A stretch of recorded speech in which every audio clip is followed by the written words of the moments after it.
Hey guys, so welcome back to my YouTube channel. If you are watching this on the YouTube, I am also going to be putting this on the Instagram. So if you're watching this on the Instagram, welcome back as well. And if you are not following me or subscribed to either of them, go ahead and give me a follow and a subscribe. But anyway, today I am doing another one of these weird, funny, nutrition videos. So you guys have probably seen on Instagram there is this massive trend where people are showing you what they eat in a day.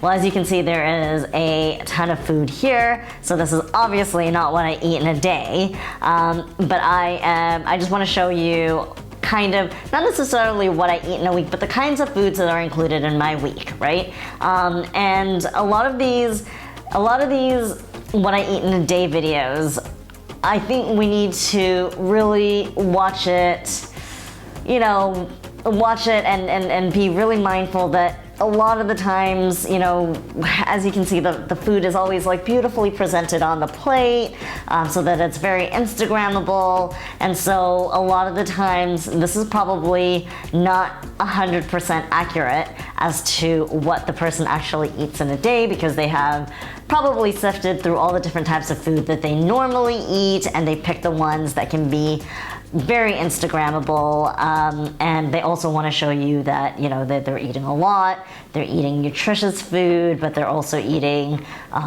fun food, and that you can do it too, right? And so a lot of people sort of they're not very honest about what they eat in a day. All right, so right now what I'm trying to do is I just want to show you like all the stuff that I eat. Like I said, I don't like to put foods in categories of good or bad, but I just want to show you what a week where you include all the things that you kind of want to eat, that you like to eat, but also the foods that you should be eating. And so if you guys have been following me, you know my whole attitude to, fitness, health, nutrition. When it comes to eating, it is about balance. I don't categorize food as good or bad. I eat what I want to eat, but I'm also very mindful when I eat, and so I'm very aware that proteins make me feel fuller and that it's really good for you. And especially if you're training a lot and you want to build muscle and you want to recover, you really should be eating a lot of protein. So I do eat a lot of protein, but at the same time, making sure that I eat a lot of vegetables, because they are good for you as well, and they're very filling. And so in the mix of the fun things that I want to eat, I'm always including the things that I should eat that over the years my body has really come to enjoy and really like. So this over here is where we are starting. Okay, so let's start with my breakfast, all right? And I know I always encourage people to eat breakfast, but I do also do this thing where if I have had a lot of food the night before and I'm feeling full in the morning, I might skip breakfast and do this as an intermittent fast, right? And over the years, I know, like, I'm always like, you have to eat breakfast, you have to eat breakfast. But if you are really full and you really can't eat breakfast because you have had so much food the day before, then don't worry about it too much, it's fine. But try to start breakfast with proteins, because proteins, very filling, I always say this, but you also need, to have the bare minimum of protein in your day, right? Like the bare minimum that your body needs. And the easiest way to make sure you get all of that is to make sure you include proteins in all your meals. And when I say protein, I don't mean like a yogurt is protein. It has protein in it, but yogurt is mostly fat, all right? So something that is predominantly protein. So what do? I like to start with eggs. So I always have a couple scrambled eggs and some smoked salmon, all right? And then my husband, we always include some mushrooms in here, all right? So that's usually my breakfast. And you know, for those of you who don't have time, you can make a protein smoothie that's really fast. You can prep it the night before, stick it in the fridge, shake it around in the morning. Or, you know, like some people like to do their protein oats, so they put like some whey powder into oats, and that makes their oats, their porridge in the morning, high in protein. I don't actually like that. I feel like it's a little bit of like, it's kind of like fake food. Although I will drink a smoothie, but I don't really like the oats in the oats with the protein mix. But I do understand that eating eggs, because you have to cook it, it can be a bit time consuming, and I am very, very lucky that my husband is a very, you know, early riser. He is a morning person. He is incredibly a motivated kind of person, and so he makes my breakfast every morning, guys. I will have to admit I'm very lucky to have that. So might be a different story if I didn't have him making my breakfast for me. But I love my eggs and my smoked salmon. I swear I've been eating it like probably for the last maybe 7 years now.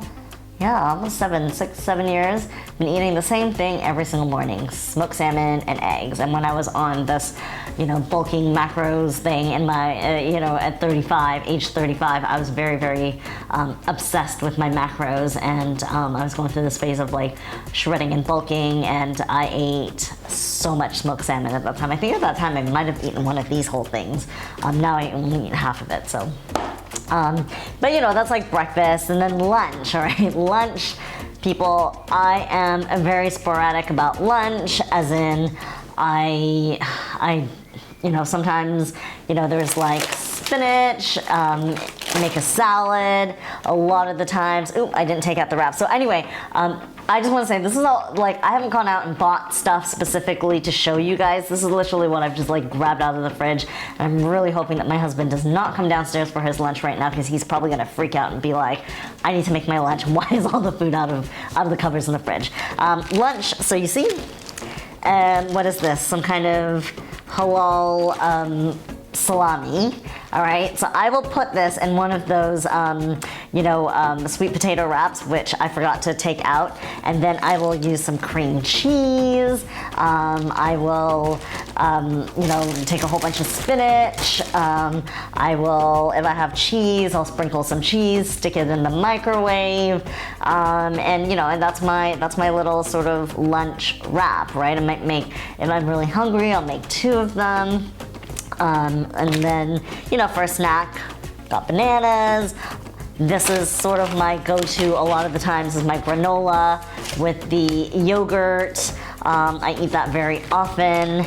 And then, you know, if I'm feeling a little bit peckish during the day, you guys know I always have my, you know, a bag of crisps at home. But again, you know, it's like I'm just like, I like a little bit of everything, so it's kind of like, you know, a little bit of like a little taste of a few, you know, little crisps with some hummus. Like to put that together, and you know, and it's quite filling, because the hummus is quite filling, you know. And if I'm feeling like I have a sweet tooth, I've got Nutella. So there's Nutella up in the cupboard, but I found this amazing thing in Italy, and it was, it's kind of like Nutella, but it's like made of, this one's made of almond, this one's made of pistachio, so I just take it with like a little teaspoon, all right? And so that's kind of like, you know, my snacks for the day. It's pretty boring, pretty standard. And then for dinner, we run through like some pasta. We always have either pasta or rice, right? I rarely make potatoes, pasta or rice. And then my husband, every day, he's like, what do you want to have for dinner? And it's always like salmon. I absolutely love salmon, but I have to tell you a story about salmon. My aunt reminded me a little while ago that my grandfather, who was 86 when he passed away, I think, he ate salmon every day. And this guy, I kid you not, he had fine lines on his face, but he literally had no wrinkles. His skin was so smooth, just, you know, saggy like an old person's skin, but very, very smooth. So I don't know, I might end up being 80 something and looking like him because I eat salmon every day. So it's salmon for dinner, usually. Rarely anything else. Sometimes maybe squid, sometimes chicken. But I like to always, you know, like I'll cook up some vegetables. So we always have these green bean things and zucchini. Sometimes I'll have carrots, and this carrot's looking a little bit sad. And then I'll go through phases of wanting other vegetables like broccoli, sometimes asparagus, but one of the favorite things, I've already made a video on this with my sauces. I love, absolutely love making sauces with ginger and garlic and then onions, right? So if you've got onions, guys, you know, make a sauce, use onions, garlic. It makes it, you know, if you're really watching your calories and sugar intake and salt intake and all that kind of stuff, you can make some amazing sauces with just using your onions and garlic and whatever it is, you know, dry spices you want to flavor into your sauce, right? So this is a pretty standard sort of, you know, day, right? But like I said, if I have a craving for something, I don't stop myself. So yesterday was Sunday, and we went over to our friend's place and we had pizza. And because he happens to be doing some macros right now, we have pizzas, and today is off plan for him. So we went home with a giant Tupperware of pizza. And so what happened this morning? I had to leave early, so I didn't have breakfast, but I came home, and at about 12 o'clock, a couple slices of pizza was my lunch, right? And then I was feeling a little bit peckish, so I had my granola with my yogurt. And sometimes almond milk, all right? So almond milk I might throw into the eggs, or I might eat my granola with it as well, right? And then tonight, because also we went to Italy and I bought a whole bunch of stuff, we have pesto. So tonight we'll probably eat the salmon with some spinach and ricotta tortellinis, and that, you know, and then I'll probably toss in some vegetables with it. But you know, oh, and then we have tiramisu that we bought. I also bought at Italy. So as you can see, it is quite random. Do you know what I mean? I am very random. Like I, you know, as you can see, there's always a lot of vegetables and a lot of, you know, good proteins, but there's also quite a bit of this kind of stuff, you know, because let's face it, you know, we like sugary things sometimes. And so, you know, if you have a craving, just have what you want, have a little bit of it. Otherwise, you know, you're gonna get to the weekend and you are literally just gonna stuff your face with it because you're gonna say, I can't have it tomorrow, I can't have it during the week, right? So, but this is essentially, you know, what my week sort of looks like. And you see it's quite varied in terms of, like, you know, things that people would categorize as good and, you know, things that people might categorize as bad. But there is a variety of you know, nutritious kind of food and maybe slightly not so nutritious type of food, but very, very yummy. All right, so now I put all this food away so that it doesn't go bad. I just want to talk about, you know, the point of all of this. And the point of all of this is, you know, whenever I do talk about nutrition and training and weight loss and weight maintenance and all this kind of stuff, I am talking about, you know, your average person who does not have any sort of major health issues or anything like that. Do you know what I mean? So, you know, it's we're not really, you know, because I'm not a nutritionist, so anyone who's got like some kind of like insulin resistance or, you know, PCOS, all that kind of stuff, like their body may react differently, right? So we're just talking about like the general population. I'm not a nutritionist, so I cannot recommend what people with any sort of like health conditions should or should not be eating, right? That you would have to go to a nutritionist for that, or a registered dietitian. But I'm just here to give you a general guideline of, you know, what is healthy and what is you know, what is good for your body and for your mind, right? Because if we deprive ourselves, it is not good for our mind. But anyway, so my point being as well, you know, like, we should be working on our nutrition, and we should be more so thinking about including foods that are nutritious, right? I want you to think about including more vegetables, you know, if you like fruits, including fruits into your diet, but probably not going too crazy either, because fruits generally tend to be high in sugars, and you can actually end up with diabetes, or, you know, borderline if you eat too much fruit, which partly is what happened to my dad, although, you know, there's other stuff involved as well. And then, you know, you should be upping your proteins, and you should not be cutting your carbs. You should be eating good carbs, and, you know, whatever carbs, and you should be including fats, healthy fats to your diet, you know, things like nuts and yogurt and avocados, olive oil, this, you know, olives, this type of stuff, right? So we want to think about making sure we've got a variety of all this good stuff, but, you know, in terms of what we shouldn't eat, right? I think I like to look at it more as like, don't think about it as what should I not eat, right? You should eat all this nutritious stuff, and as much of it in your, you know, as you can, that, you know, you know, and not overeat. Try not to overeat, obviously. But, you know, once you've eaten all this nutritious stuff, you're just gonna wanna, you know, just have a taste of all the other stuff, right? That probably is really yummy, but doesn't have that much nutritional value, like ice cream or tiramisu or something like that. Do you know what I mean? Because once you've filled up on all the nutritious stuff, all you're gonna want is just that little taste, probably, to satisfy your craving, if that makes any sense. So then let's go on to the topic of how much you should eat, right? And, you know, the whole concept of not overeating, right? We definitely don't want to restrict ourselves, but we want to make sure that, you know, we're not consistently overeating either. However, I want you to remember that in order to build muscle and to bulk, right? Let's say if you wanted to go through a muscle building phase, you would have to eat in a surplus. So I always say this is where the training is really important, and getting in that strength training is really, really important in your week, because guess what? You know, if you end up overeating, right?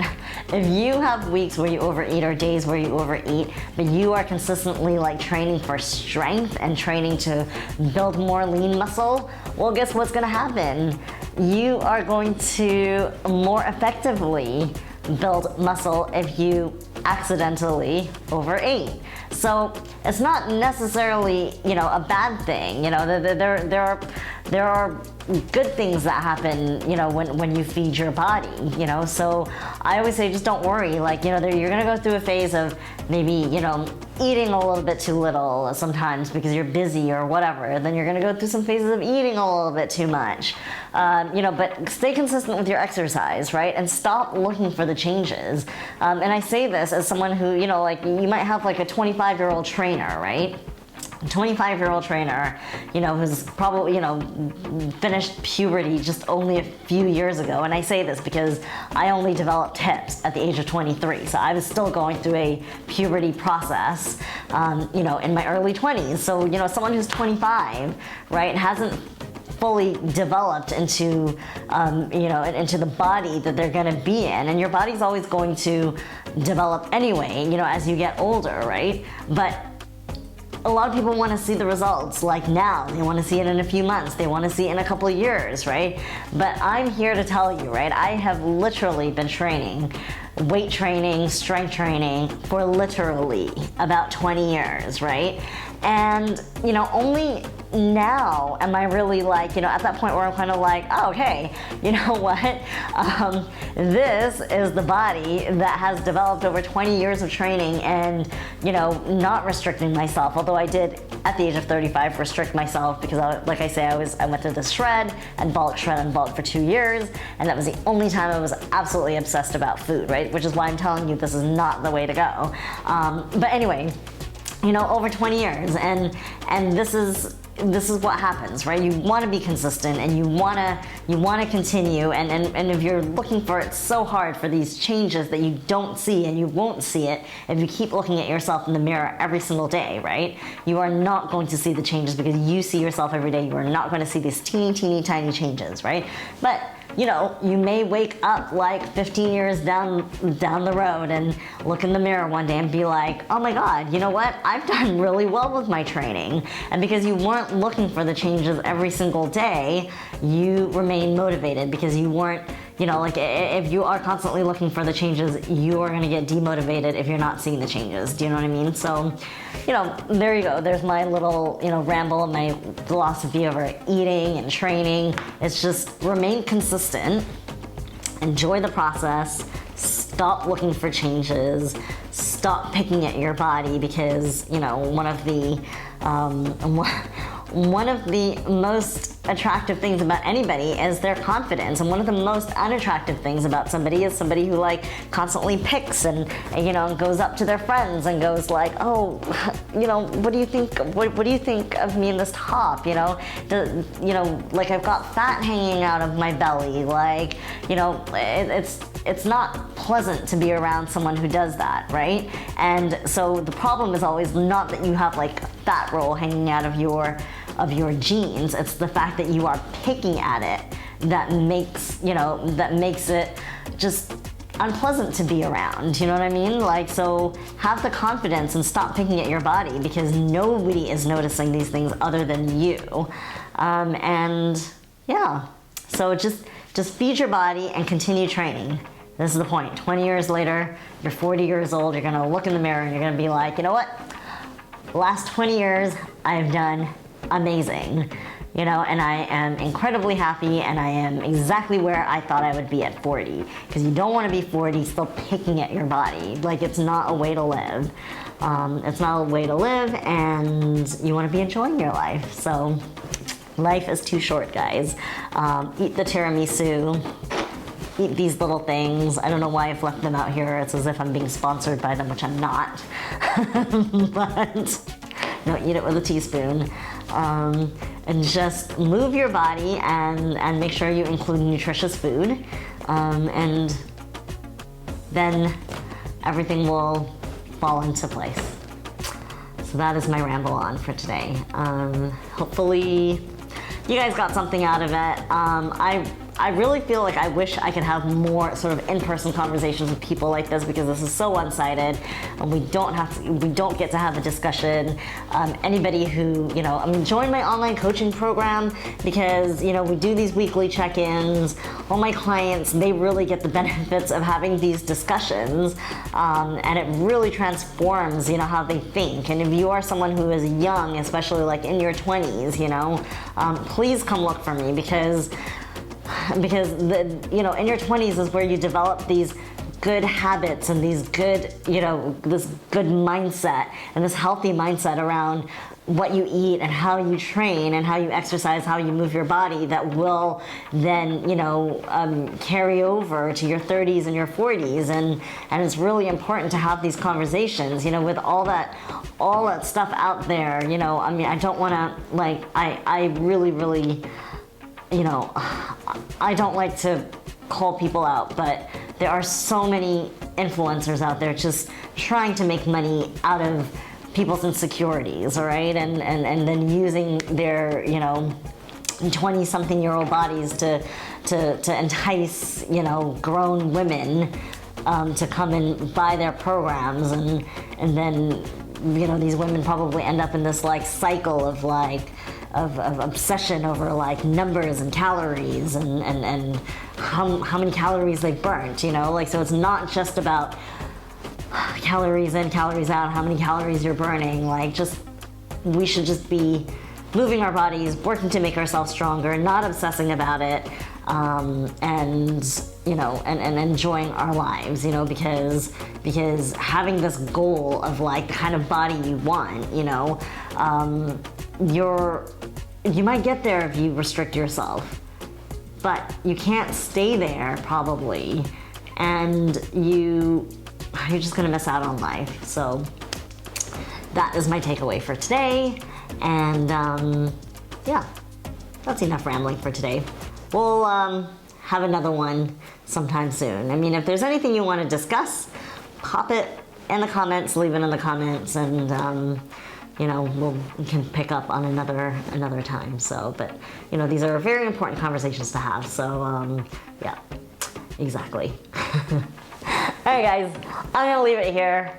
I will see you on the next one, and don't forget to subscribe.